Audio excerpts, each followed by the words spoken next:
meu amigo, minha amiga, meu irmão e irmã, tudo bem? Eu desejo e espero que sim. Bom, hoje aqui, ao estudar a palavra de Deus, nós vamos responder algumas perguntinhas que foram nos enviadas. Embora nós não estamos aqui no programa Na Mira da Verdade, mas vamos responder, porque aqui quem responde não sou eu. Quem responde é a própria palavra de Deus, a Bíblia. Ela sim, por si próprio, auto se interpreta. Uma perguntinha que me enviaram aqui é a seguinte: no tempo do decreto de morte, o povo de Deus irá morrer? Essa é uma pergunta bastante interessante. A própria Bíblia vai responder. Apocalipse, capítulo 7, versos 13 e 14, diz assim: uma visão quando João se encontrava exilado na ilha de Patmos. A própria Bíblia vai responder essa pergunta: se o povo de Deus irá morrer no tempo do decreto de morte, ou seja, serão mortos. Bastante interessante essa pergunta, né? Diz assim Apocalipse capítulo 7, versos 13 e 14. Um dos anciãos tomou a palavra, dizendo: estes vestem de vestiduras brancas, quem são e de onde vieram? O verso 14 é o texto-chave. Respondeu-lhe: meu senhor, tu sabes. Deus faz uma pergunta para João: quem são esses que vestem vestes brancas? E o próprio João pergunta para Deus: olha, tu sabes, Senhor. Ele então, lhe disse: são estes que vestem que vieram da grande tribulação, lavaram suas vestiduras e alvejaram ou branquearam no sangue do Cordeiro. Ou seja, pessoas que vão passar pelo decreto de morte não provarão a morte. Outro texto paralelo também, e se encontra em Daniel, capítulo 12, verso 1. Nós vamos também ler esse texto. Você poderá abrir conosco a Bíblia em Daniel, capítulo 12, verso de número 1, que diz o seguinte: naquele tempo se levantará, que tempo? Tempo de angústia, esse tempo do decreto de morte. Levantará Miguel, o grande príncipe, o defensor dos filhos do seu povo, e haverá um tempo de angústia, ou o período chamado Grande Tribulação, de Apocalipse 7, 13 e 14, o qual nunca houve, desde que houve nação, e nem haverá. Naquele tempo será salvo o teu povo, todo aquele que for achado inscrito no livro. Que livro? O livro da vida. Então, respondendo a pergunta aqui: no tempo do fim do decreto de morte, o povo de Deus irá morrer? A resposta bíblica é não. Vamos passar, os vivos vão passar pela grande tribulação intactos. Vão sofrer grande perseguição. Porque eu quero concluir com o último texto bíblico, que vai responder também a essa pergunta, que está em 1 Tessalonicenses, capítulo 4. Você poderá abrir conosco aí em 1 Tessalonicenses, capítulo 4. O texto ele é bastante enfático ao responder essa pergunta. E o próprio texto, ele por si próprio já vai responder a essa pergunta, para nós irmos para uma outra pergunta que foram também nos enviadas aqui, Embora, volto a dizer, nós não estamos na mira da verdade, mas a própria Bíblia, por si próprio, auto se interpreta. Capítulo 4, verso aqui de número 18. Porquanto o Senhor mesmo, dada a sua palavra de ordem, ouvida a voz do arcanjo, ressoada a trombeta de Deus, descerá dos céus, e os mortos em Cristo ressuscitarão primeiro. Agora o verso chave, que é o 17. Depois nós, os vivos, que ficarmos, seremos arrebatados juntamente com ele entre as nuvens, para o encontro do Senhor nos ares. E assim estaremos para sempre com o Senhor. Isso prova que os 144 mil, de Apocalipse 7, de verso 1 a 8, eles vão passar pela grande provação. Então eles não vão morrer.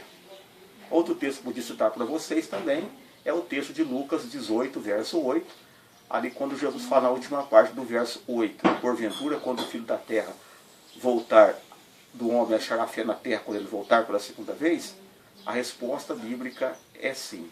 Apenas um pequeno grupo chamado de 144 mil. Também baseia-se em Lucas 12:32. Não temas ao pequeno rebanho, porque foi do agrado do Pai dar-lhes o reino. Outra perguntinha que nos enviaram aqui foi: quem morreu, mas por uma única ato errado que ela fez, essa pessoa perderá a salvação? Obviamente que não. Por quê? A Bíblia nos informa e nos ensina que nenhuma pessoa será julgada ou condenada por um ato isolado de pecado que ela cometeu. Davi, por exemplo, cometeu graves pecados. Foi adúltero, foi homicida, foi assassino, enumerou o povo de Israel, Deus o castigou. Mas mesmo assim Deus não levou em conta um ato de ignorância ou de displicência do rei Davi. Ele se arrependeu, ele mudou a sua conduta e foi salvo. O ladrão da cruz de Lucas 23:43 também foi salvo. Lembra-te, Senhor, de mim, que hoje estarás comigo no paraíso. Ele pergunta para Jesus: olha, lembra-te, Senhor, de mim quando entrares no teu reino. E Jesus lhe respondeu: hoje estarás comigo no paraíso. Então, um ato isolado não vai tirar ninguém do reino do céu. Agora, desde que haja um arrependimento sincero, genuíno e verdadeiro. A outra perguntinha: Apocalipse 16 é literal? Biblicamente, o contexto de Apocalipse 16 é literal. Apocalipse 16, ele é um dos textos da Bíblia, dos capítulos da Bíblia, que fala ali de 7 pragas literais que vão realmente acontecer. Essas 7 pragas também têm um contexto para as 10 pragas que aconteceu no Egito, com o patriarca Moisés. E quando o texto é literal, ele por si próprio se auto-interpreta. Então, realmente, as pragas são literais. Se fosse no contexto simbólico, haveria uma explicação. Por exemplo, Apocalipse 13 fala de uma besta que emerge do mar e uma que emerge da terra, provando que essas duas bestas ela tem um significado. Quando o texto é simbólico, existe uma explicação simbólica para o texto. Agora, Apocalipse 16, realmente, as 7 pragas ali são literais. Quanto tempo deverá cair as pragas? O próprio Apocalipse responde, Apocalipse 18, verso 8, que é o período da grande tribulação em que vai cair as pragas. 18:8. Porquanto em um só dia sobreveio os seus flagelos, morte, pranto e fome, será consumido no fogo, porque poderoso é o Senhor Deus, que os julgou. Julgou que é a grande Babilônia, que cai também no período das 7 pragas, e esse período da grande tribulação, um dia. Em profecia corresponde que a um ano literal. Ezequiel capítulo 4, versos 6 e 7, e Números 14, verso 34. Então, a grande tribulação será um curto período. Alguns calculam 3 anos e meio, 7 tempos. Isso não tem nenhum fundamento bíblico. E sim, a própria Bíblia responde, Apocalipse 18, verso 8. Um ano literal. O inferno existirá para os ímpios? Esse é um conceito também bastante errôneo, que muitos cristãos interpretam de forma equivocada e errada por não entender. Aliás, a palavra inferno não deveria aparecer nas nossas traduções, e sim a palavra sepultura, Sheol ou Hades. Tá? Porque a própria Bíblia, sendo por si própria, se interpreta, vamos entender que o Apocalipse capítulo 20 vai responder essa pergunta.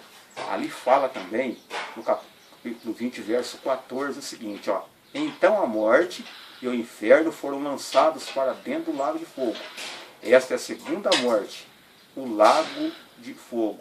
Agora o verso 13 diz o seguinte, deu o mar os mortos que nele estavam, a morte o que lhe entregaram os mortos que neles haviam, e foram julgados segundo as suas obras. E até o próprio inferno também. E os mortos foram julgados segundo as suas obras. E o próprio inferno também deu ou seja, devolveu a vida daqueles que estavam na sepultura. Quando falava inferno, significa Sheol ou Hades, simboliza que o próprio inferno será lançado no lago de fogo, que é a segunda morte, ou seja, destruição eterna para todos aqueles que não foram salvos. Alguns pastores até ensinam, quando a pessoa boa vai para o inferno, para o inferno todos vão. Porque o inferno, no contexto bíblico, não é um inferno literal de fogo, conforme alguns entendem. É a sepultura comum da humanidade, Hades ou Sheol. Existe um vale em Jerusalém chamado Vale de No, ou Geena, ou Guiena, alguns até assim entendem. Ali era um antigo lixão de Israel, onde era queimado cadáveres 24 horas por dia. E aquele fogo nunca se apagava. Então Jesus comparou o fogo eterno da segunda morte como aquele fogo que tinha no lixo do antigo Jerusalém, que queimava aqueles cadáveres todos os dias. Cadáveres de pessoas, cadáveres de animais e assim consequentemente. E o próprio lixo do povo de Jerusalém. Né? Se não existirá, por que em Apocalipse 20,14 fala a respeito então desse inferno? Se não existe um inferno realmente. É porque realmente o inferno não é literal. Ele é um simbolismo da palavra sepultura, que deveria ser colocado no lugar de inferno literal de fogo. Sepultura significa que todos quantos morrem, eles realmente vão para o inferno, conforme esses pastores ensinam. Com exceção de Elias, Moisés e Enoque, que a Bíblia fala, né, em Gênesis 5,24, lá em 1 Reis 2,11, né, em Mateus 17, 2 e 3 e Marcos 9, 4, aí esses três personagens realmente foram para o céu. Eles já estão lá. Agora os demais todos aguardam a segunda vinda de Cristo para a ressurreição. Retribuirá cada um segundo as suas obras. É o que está registrado em Mateus, capítulo 16, verso 27. Né? Então nós entendemos que a palavra inferno, ela não aparece na tradição original da Bíblia, do grego, e sim a palavra sepultura. Por isso, se eu pregar que existe um inferno de fogo, ou ensinar na minha igreja que existe um inferno de fogo, eu tenho que ensinar então que anula a doutrina da volta de Cristo, a ressurreição dos mortos, tanto bons quanto maus, João 5, 28 e 29, e a doutrina do juízo. Então o inferno também, que é a sepultura, ele dará aos seus mortos. E o próprio texto de Apocalipse 20, aqui do verso 12 a 15, já responde a essa pergunta. Outra pergunta para nós avaliarmos aqui é se as 7 pragas, eles colocaram aqui 7 pragas, 7 flagelos e 7 trombetas. As 7 pragas e os 7 flagelos é um contexto só. 7 pragas e 7 flagelos é uma coisa só. As 7 trombetas são juízos menores de Deus, que aconteceu em Apocalipse 8 e 9, simbolizando que há uma segunda aplicação para as 7 pragas do Apocalipse 16, que vai cair sobre aqueles que não aceitaram a Deus nem a sua palavra, mas que aceitaram a marca da besta. Deus lhe dará uma chance no dia do juízo? Outra pergunta interessante. Essa é uma pergunta que realmente muitos entendem errado. Os nossos amigos testemunhos de Jeová, por exemplo, entendem que no dia do juízo final haverá uma segunda chance para aquelas pessoas que não aceitaram as verdades bíblicas. Obviamente que Deus é conhecedor de todas as coisas, o próprio Jeová sabe de todas as coisas. A segunda chance é hoje, enquanto há vida, há esperança. Hoje você pode ter a segunda, a terceira, a quarta, até a milésima chance. Enquanto você tem vida, você pode aceitar todas as verdades e procurar viver segundo a vontade de Deus. Ok? Que Deus te abençoe. Eu espero ter respondido algumas dessas perguntas que foram nos enviadas aqui. E se você tiver alguma pergunta também quiser nos enviar, teremos imenso prazer em poder deixar que a própria Bíblia responde por si própria a sua pergunta, a sua questão. E me faça que as palavras, né? Se você tiver coragem de perguntar, a própria Bíblia, ela vai sim ter coragem de responder às suas dúvidas e os seus questionamentos relacionados a várias temáticas dentro da Palavra de Deus. Que Deus vos abençoe e um forte abraço.